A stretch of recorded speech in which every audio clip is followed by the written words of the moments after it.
I remember the fields' endless stretches of white under a punishing southern sun. They called it white gold, the cotton that covered everything in the Black Belt, from South Carolina to Mississippi. I never saw gold, only pain.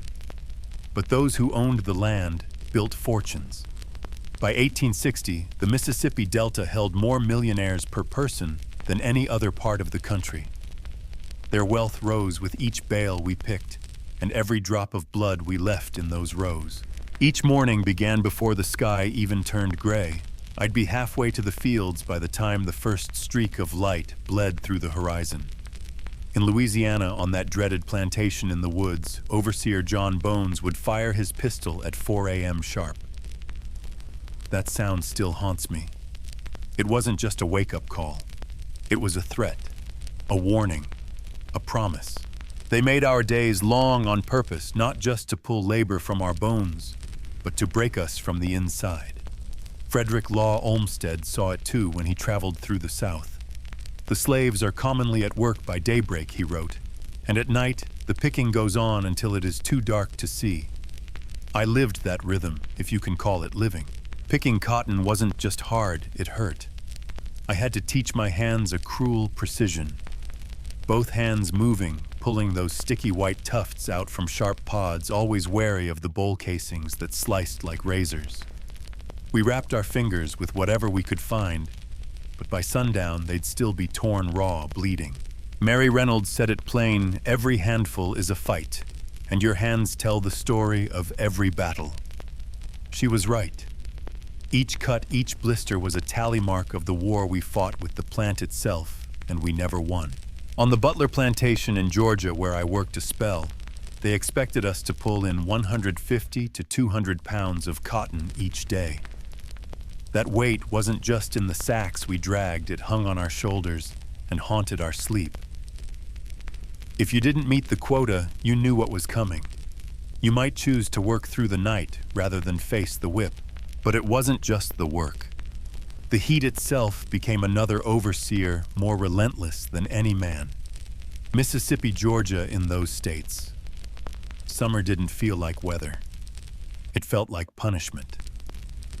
The air itself turned against us. We breathed in soup. We sweated from the marrow. And still they screamed at us to pick faster. I remember one summer in Louisiana. The heat had taken 2 men before noon. The boss wrote it in his diary like he was counting fence posts, lost 2 field hands to the heat today. No pause, no grief, just a line in a ledger. At Cypress Plantation in Alabama, they made us wear heavy clothes, said it was to keep our sweat from staining the cotton. But that cloth soaked up the sun. I saw people collapse in the fields. Some didn't get back up, and water. They used that against us too. Sometimes the overseers poured it onto the ground, just to see us squirm. We were parched, sun-baked, begging, and they laughed. At Whitehall Plantation, they spaced water barrels a 1/4 mile apart. You'd walk through hell just to get a sip. Some of us drank from ditches. I still remember the taste algae mud mosquito larvae. But we drank it. We had to. Even food became a tool to control us. Our rations were pitiful, mostly cornmeal and scraps of salt pork. It wasn't enough to keep a grown body working, but they didn't care.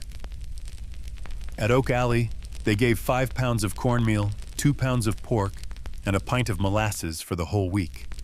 It wasn't nutrition. It was fuel, just enough to keep the engine running. Barely. They called it least cost feeding. What they meant was feed us as little as possible while still getting the most out of us. I've read that even prisoners of war later got more food than we did. Harriet Jacobs spoke the truth. The best food went to the white folks. We got what was left and sometimes nothing at all. I saw people faint in the fields, bones poking through skin. Children too. Their bellies bloated from hunger. Their eyes too tired to cry. Diseases came easy in bodies so weak. Scurvy, pellagra. Our skin broke open. Our teeth fell out. I saw children who never grew right. Some looked 5 years old but were 10. We slept packed together in tiny rooms. At Evergreen Plantation, we crammed 20 people into a space no bigger than a horse stall. No windows, no air. The sickness spread fast, and nobody came to help. The cotton dust filled our lungs. We coughed and wheezed through the nights. My fingers always cut, always dirty, swelled with infection. Some lost limbs, some lost life. Dr. Sims, the same one who cut up women without pain relief, even wrote about it. Called it cotton consumption, a fancy name for a slow death. But none of it, the hunger, the heat, the cuts, or the coughing, hurt like the purpose behind it. They didn't just want our labor. They wanted our hope. They wanted to crush the parts of us that dreamed. William Wells Brown said it best. The cotton field is where souls are broken, where hope goes to die. I felt that. Each day blurred into the next, pain folded over pain until even sleep couldn't save us. I'll continue with the next section covering punishment systems, whipping machines, and the brutal science of control in the next part. They didn't just want our bodies. They wanted to own our fear, and they perfected how to do it. The whip was their favorite tool, not just to punish, but to remind. It cracked like thunder across the fields. You didn't need to see it to feel it. The sound alone could make your knees buckle. They made those whips with 9 twisted ropes or leather straps, sometimes knotted, sometimes soaked in salt water to deepen the wounds. I remember Solomon Northup's words, how he described the lash cutting through the air and slamming into naked flesh. I lived that. Your body would jerk forward sometimes without your mind even catching up. And it didn't stop at 1 lash. Sometimes it was 10, sometimes 50. Sometimes you lost count before the pain stole your voice. At Myrtle's plantation, the overseer kept a journal about how he liked to soak the whip. He was proud of it, called it efficient. Former slave Henry Bibb said, "The crack of the whip and the shriek of the slave formed the music of the South." He wasn't exaggerating. They kept ledgers, actual ledgers, where each missed pound of cotton meant more lashes. At Smithfield Plantation, every pound under quota meant 2 lashes. They called it a mathematical certainty of correction. I called it terror dressed up in numbers. Some punishments left more than scars. If you tried to escape, they might crop your ears. I saw it. Ears sliced off like ribbon. They branded you 2 burned marks into skin with iron stamps. An R for runaway. An H for a slave belonging to Hammond. These weren't punishments. They were warnings to everyone else. And if that wasn't enough, they invented devices. Iron collars with spikes pointing inward. Every turn of the head was pain. Some collars had bells so you couldn't move without announcing it.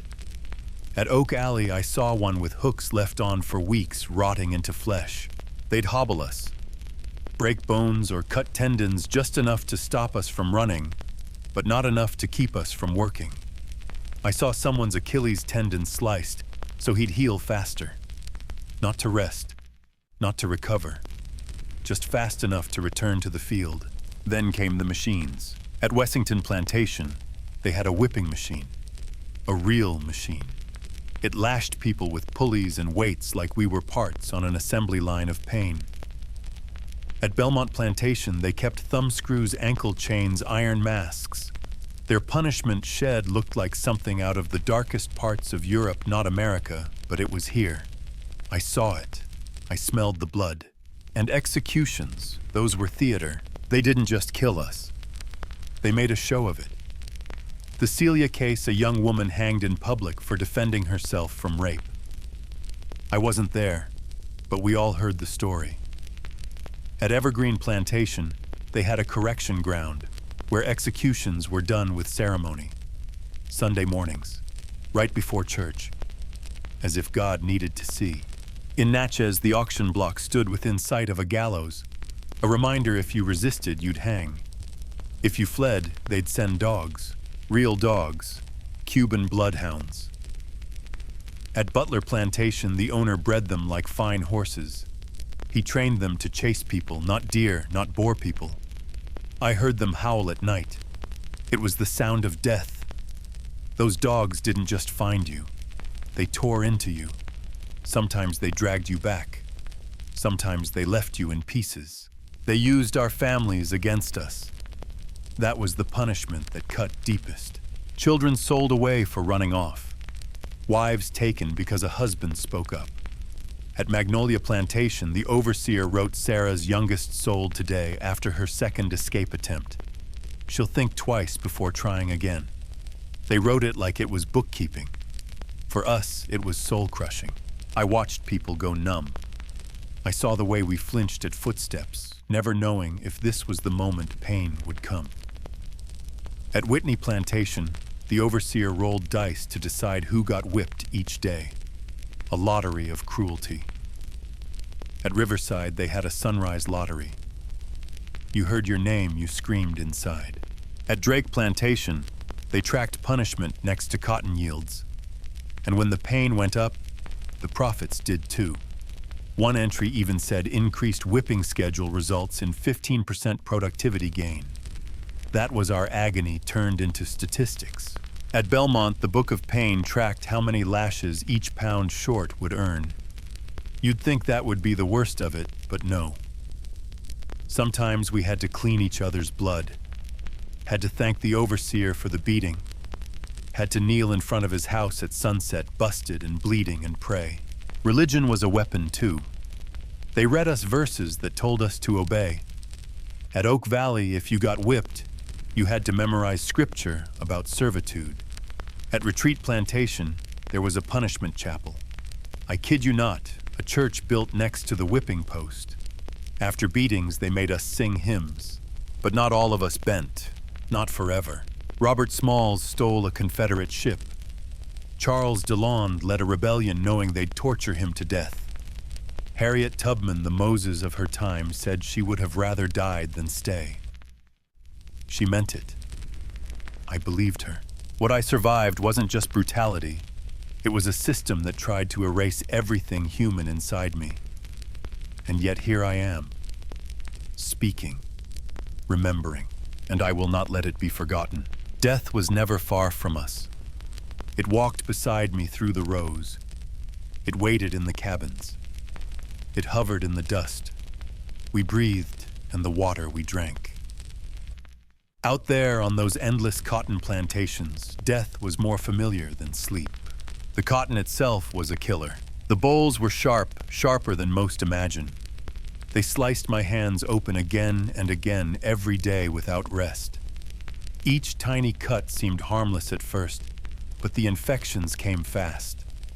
I saw hands turn green, then black. People would be gone in a few days.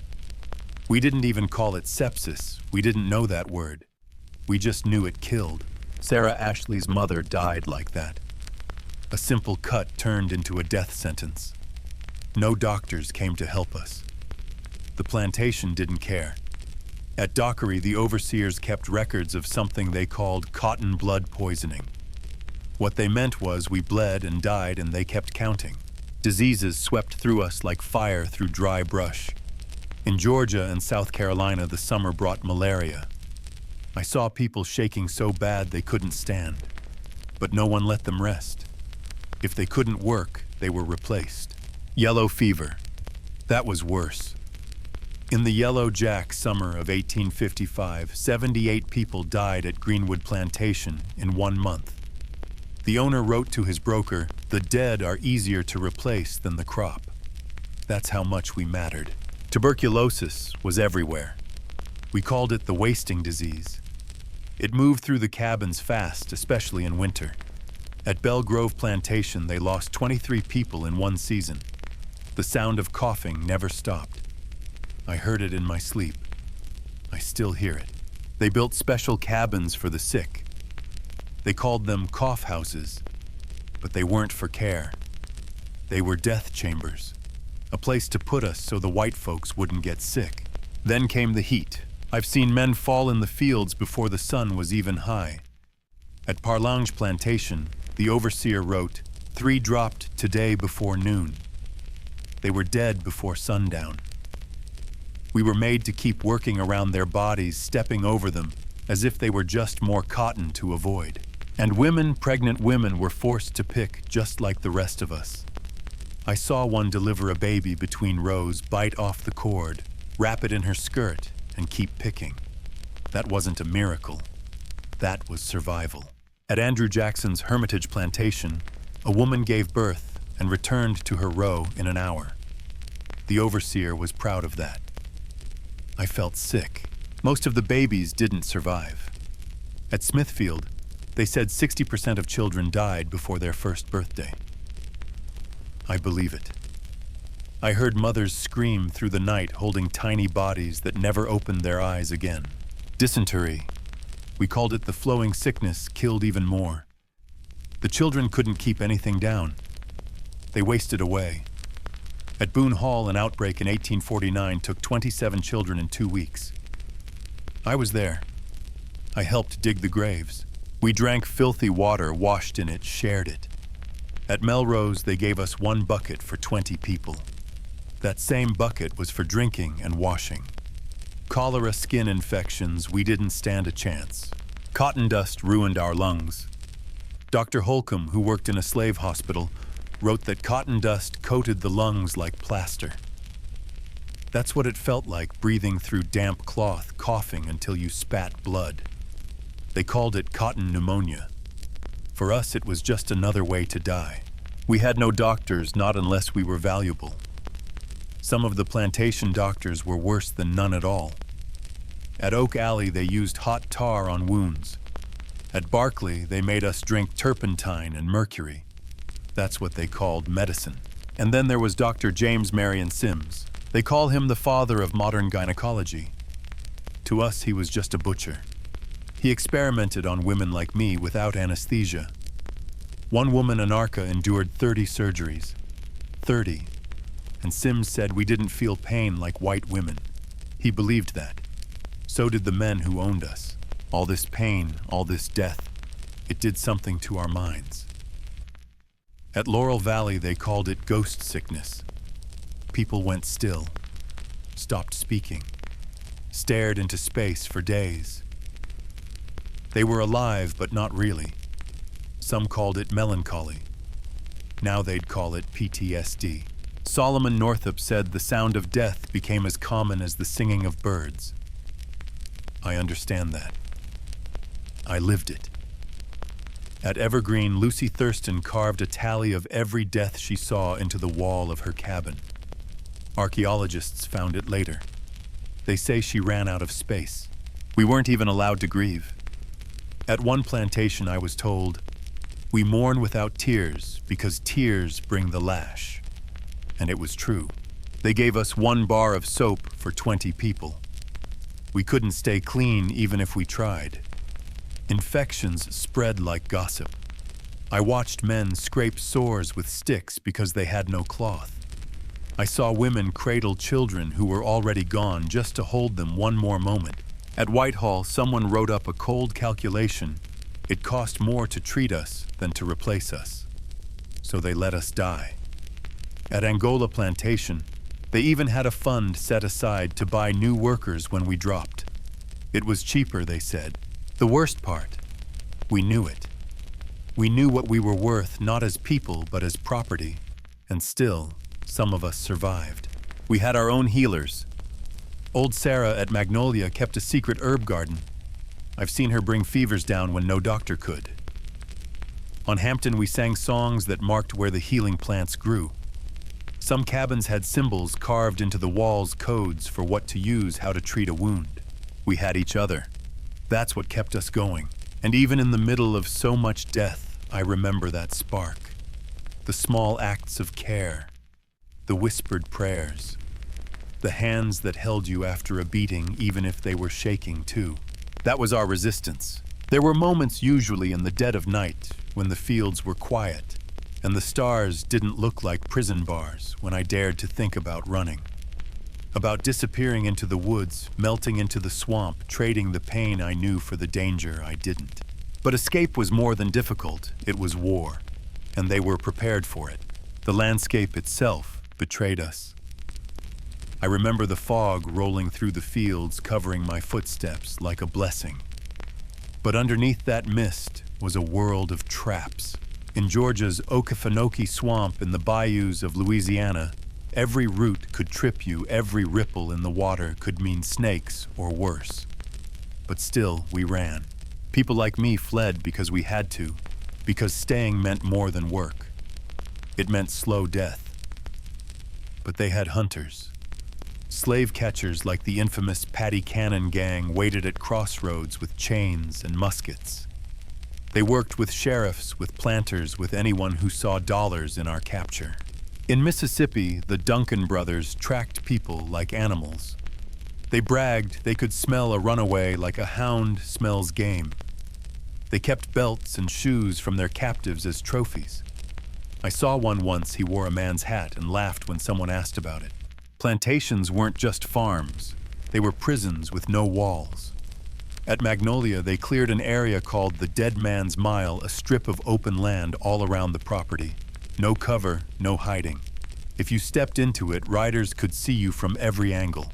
At Butler Island, they flooded the lowlands, made swamps where there used to be fields, called them natural prisons. They weren't natural, they were deliberate. I remember people rubbing red pepper into their skin to throw off the dogs. Sometimes it worked. Sometimes it just made the wounds burn worse. Moses Grandy said it best: the pepper would mix with swamp water and open cuts and become its own kind of torture. They used dogs, Cuban bloodhounds trained to hunt only people. I can still hear them. Their howling was worse than any whip. Those dogs weren't just fast, they were brutal. Sometimes they were trained not to kill, just to maim, to drag you back in pieces. And if you struggled, they tore your throat out. At Singleton Plantation, they set traps along escape paths, constraint corridors, they called them.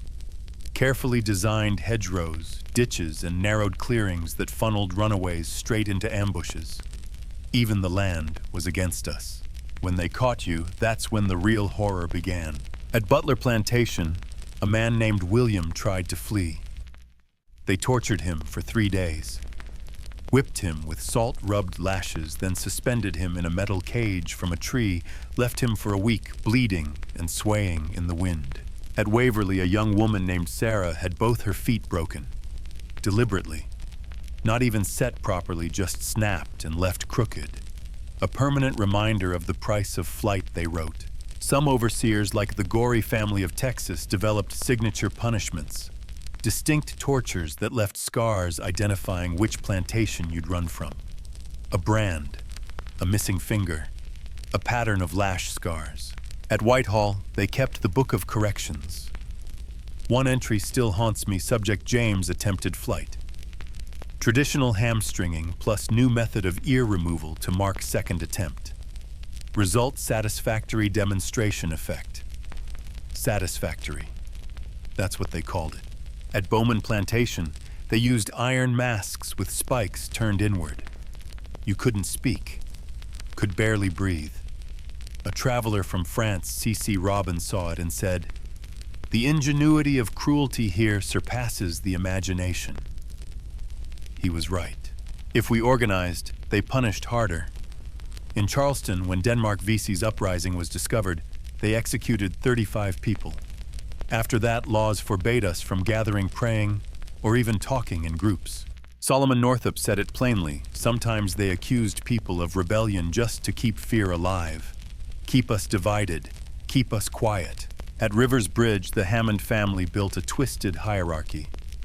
If you informed on others, you got better food, a cleaner shirt, maybe even a mattress. They called it a graduated privilege system. I called it betrayal. Charles Ball said, "Trust died among us like leaves in autumn." He wasn't wrong. At Oak Alley, they had comfort houses, nicer cabins for informants. You could walk past them and know who was inside. It hurt. It worked. Even when someone did escape, it wasn't always a victory. Anthony Burns made it all the way to Boston. But the Fugitive Slave Act brought him back. The government spent $40,000 to return him, brought in 2,000 troops. That's how much they feared our freedom. William and Ellen Craft, they made it out by disguising Ellen as a white planter and William as her slave. Genius. But even in the North, they never felt safe. The numbers tell a grim story. At River Vale, their 1855 runaway register listed 27 attempts. 12 of those were labeled lost property presumed deceased. That means their bodies were never found. William Still, who worked with the Underground Railroad, kept his own dark ledger. For every person he helped, he said 3 more vanished. For every Moses we help across the Jordan, 3 sink beneath its waters. At Angola Plantation, long before it became a prison, they ran mounted patrols called Circular Pursuit. They lit signal fires and expanded their search in circles. One overseer, Samuel James, designed iron masks specifically to modify behavior. I saw those masks. They weren't just iron, they were evil made solid. Some fought back with spirit. The Gullah Geechee along the coast kept their African roots alive. They used songs like Wade in the Water to mark safe paths. Every song was a map, every rhythm a message. They stitched escape plans into quilts, held secret meetings beneath trees.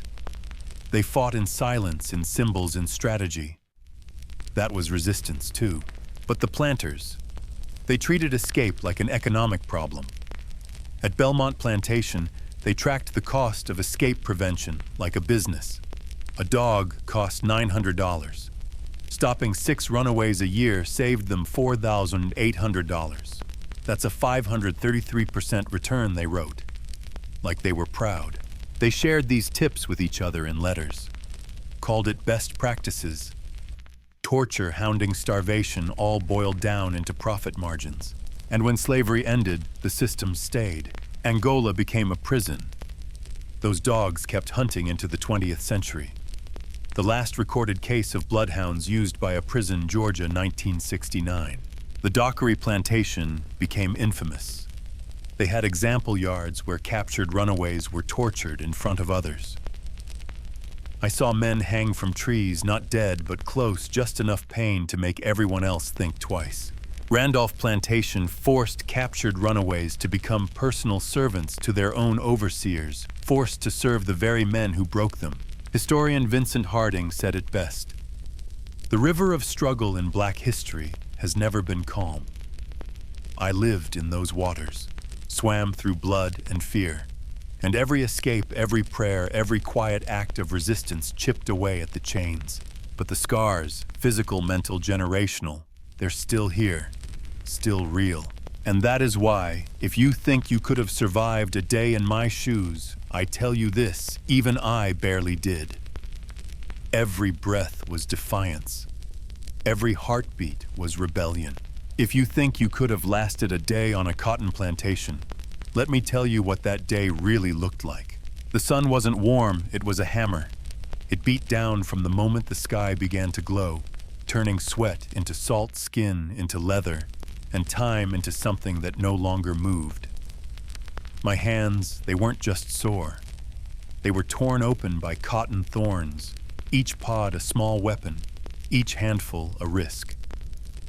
By noon, my sack might already weigh 50 pounds, dragging against my back, cutting into my shoulders. But there was no stopping. If I slowed, I'd hear the crack of the whip. If I faltered, I'd feel it. The overseer's eyes were everywhere. His whip had a name. His pistol had a voice. And every noise in that field, the shuffle of feet, the wheeze of breath, the rustle of cotton, carried the echo of fear. This wasn't just labor. This was suffering manufactured into routine. Solomon Northup once said, "There may be kind masters, and surely there were cruel ones. But no slave ever preferred bondage to freedom." He was right. You can't polish chains and call them mercy. A shackle is still a shackle no matter how gently it's fastened. I knew people who tried to keep their heads down, who tried to survive quietly. But even silence was punished. Even obedience brought pain. The system didn't just demand your body, it wanted your spirit. And when it couldn't break it, it would try to bury it. The cotton fields generated billions in today's money. But the price was paid with blood and breath and bone. Every stitch of that wealth was sewn by hands like mine, worn down to the knuckles, blistered and blackened from dawn until dusk. Some of us didn't make it. Many didn't. The rows became graves. The cabins became coffins with wooden walls. Children died before they spoke. Mothers mourned while they worked. We learned to bury our grief in the soil beneath our feet. But we were not just victims. Every day I survived, I resisted. Every cotton boll I picked with a trembling hand was an act of defiance. Every breath I took beneath that blistering sky, every moment I endured without breaking, was my refusal to die quietly. I whispered songs under my breath. I passed on knowledge through stories. I prayed not always to be saved, but to be strong. I remember Sojourner Truth, how she stood and showed her arm, saying, "Ain't I a woman?" She had plowed and planted and gathered, and no man could stop her. I felt her spirit in every blow I endured, in every scream I held inside. They used machines to whip us. They used dogs to hunt us. They branded us like cattle. They measured our punishment in ledgers. They built churches next to whipping posts and read us scripture while we bled. They called it God's will. But I knew better. I knew my worth even when they tried to erase it. Now those tools of torture, the collars, the chains, the iron masks sit in museums. They are silent now, but they were not always. They once spoke in screams. They once echoed with weeping. They once told us who we were, and we screamed back that they were wrong. Historian David Blight once said, plantation punishment wasn't just about controlling bodies, it was about breaking minds and spirits in ways that would echo through generations. And that echo still rings. It lives in the fear passed down, the stories told in hushed tones, the names we remember and the ones we don't. But there's another echo too, a louder one. It's the sound of survival. Every story told now, every record unearthed, every name honored, every truth spoken aloud is our victory. It means they didn't succeed. It means I didn't just endure, I lived. I remembered, and now so do you.